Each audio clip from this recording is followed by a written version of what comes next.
নিমাইয়ের কাছে গিয়ে বললেন, নিমাই, আমার এই দেহটা অপবিত্র হয়ে গেছে, তুমি আমাকে একটু বিধান দাও যে কি করলে আমার এই অপবিত্র দেহটা পবিত্র হবে। তুমি আমায় একবার বিধান দাও। নবদ্বীপের পণ্ডিতরা বিধান দিয়েছে আমার এই অপবিত্র দেহ আর পবিত্র হবে না, তপ্ত ঘি খেয়ে আমার অপবিত্র দেহকে ত্যাগ করতে হবে। কিন্তু তার আগে তোমার কাছে আমি এসেছি, তুমি আমায় একবার বিধান দাও। অমনি নিমাই বললেন, ওহে সুবুদ্ধি রায়, আমি মানি না ওই পণ্ডিতদের বিধান। তুমি যদি আমার বিধান শুনতে চাও, তাহলে আমি তোমায় বলি, ইহা ছাড়ি যাহ বৃন্দাবন, যাহ বৃন্দাবনে, নিরন্তর করো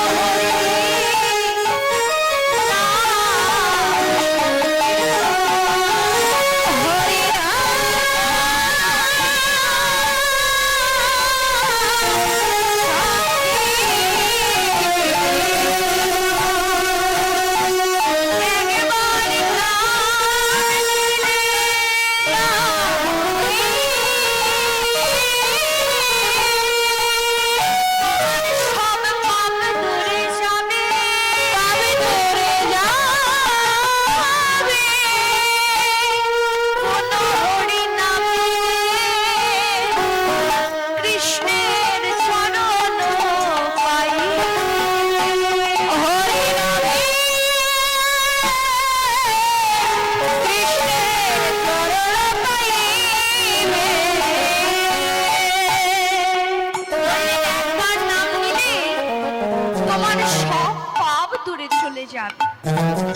আর পুনরায় কৃষ্ণ নাম নিলে কৃষ্ণের চরণ পাবে।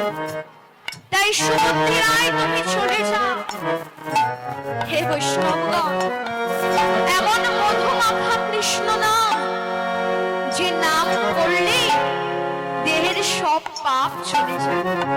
শুধু তাই নয়, রাম নামের এত মহিমা, একবার রা বলে একবার রা বলার সাথে সাথে দেহের সব পাপ চলে যায়। আর ম বলে মুখ বন্ধ করলে পুনরায় আর কোনো পাপ প্রবেশ করতে পারে না।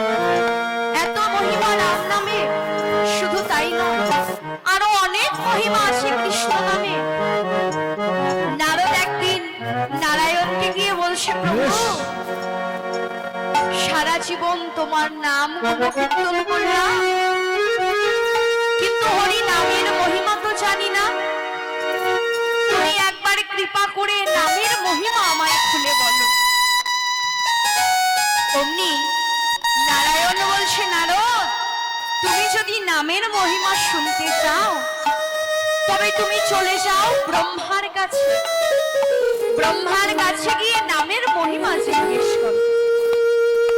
নারদ বিলম্ব না করে ছুটলেন ব্রহ্মার কাছে, গিয়ে বললেন, ওহে ব্রহ্মা, তুমি তো তোমার চতুর্বদনে হরি নাম করো,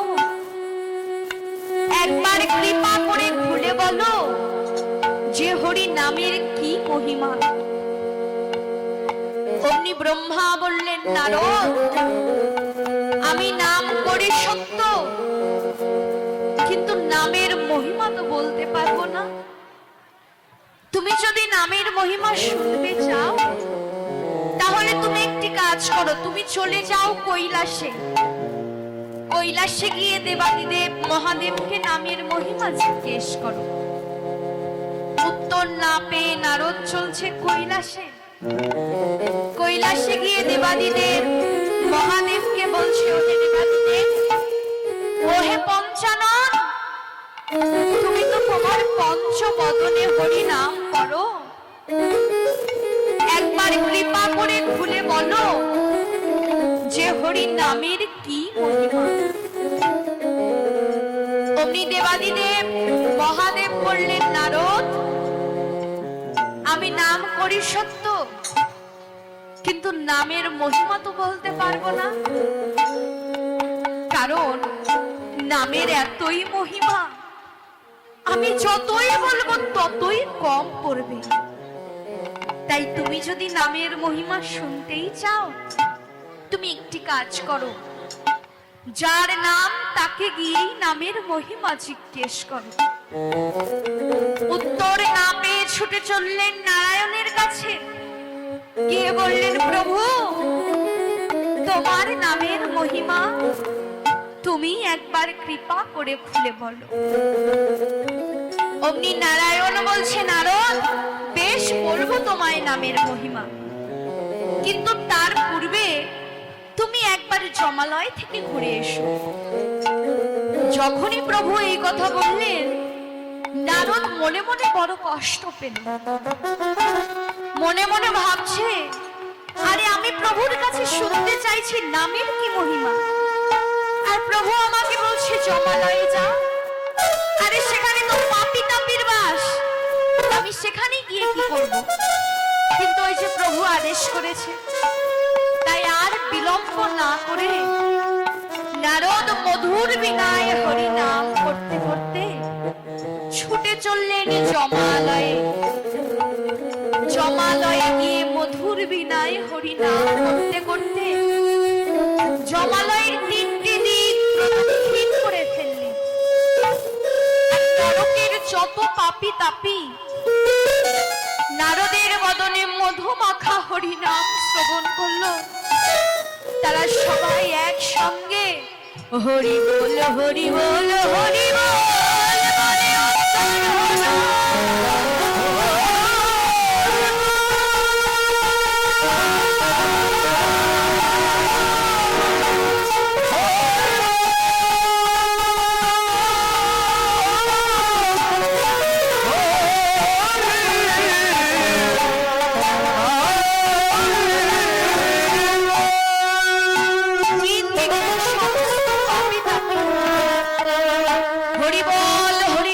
বলে উত্তর হলো।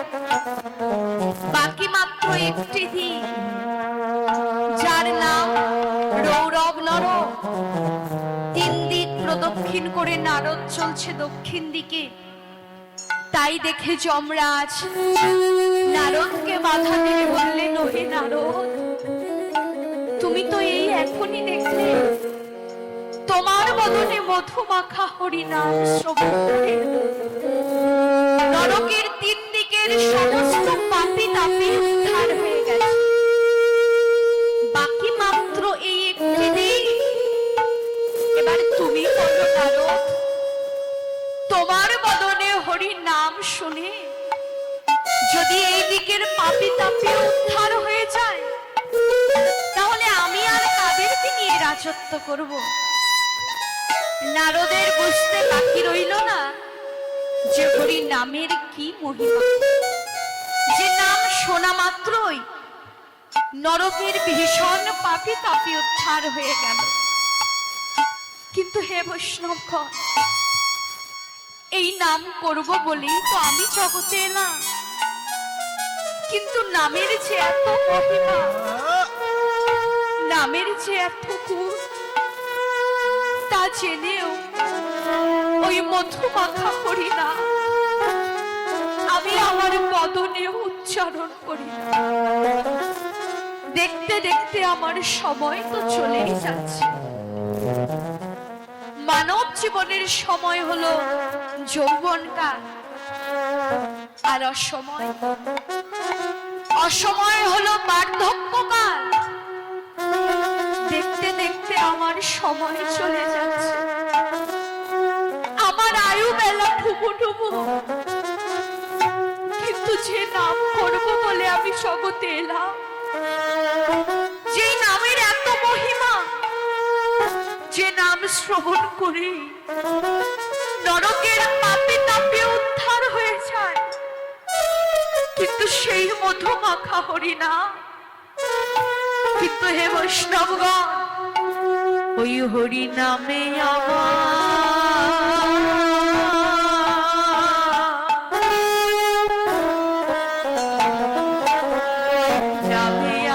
প্রেম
আমি অপরাধী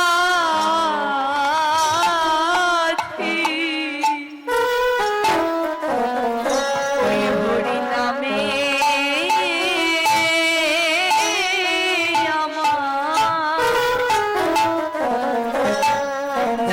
আমার প্রেম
কেবল আমার ভাগ্যে প্রেম হলো না হরি নামে প্রেম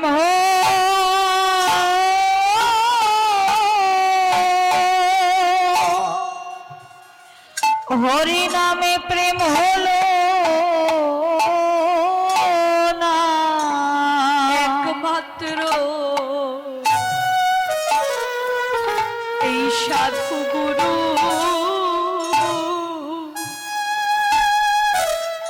সাধু গুরুর কৃপা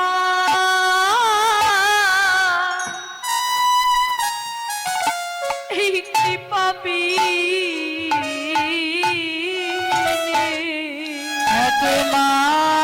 একমাত্র এই সাধু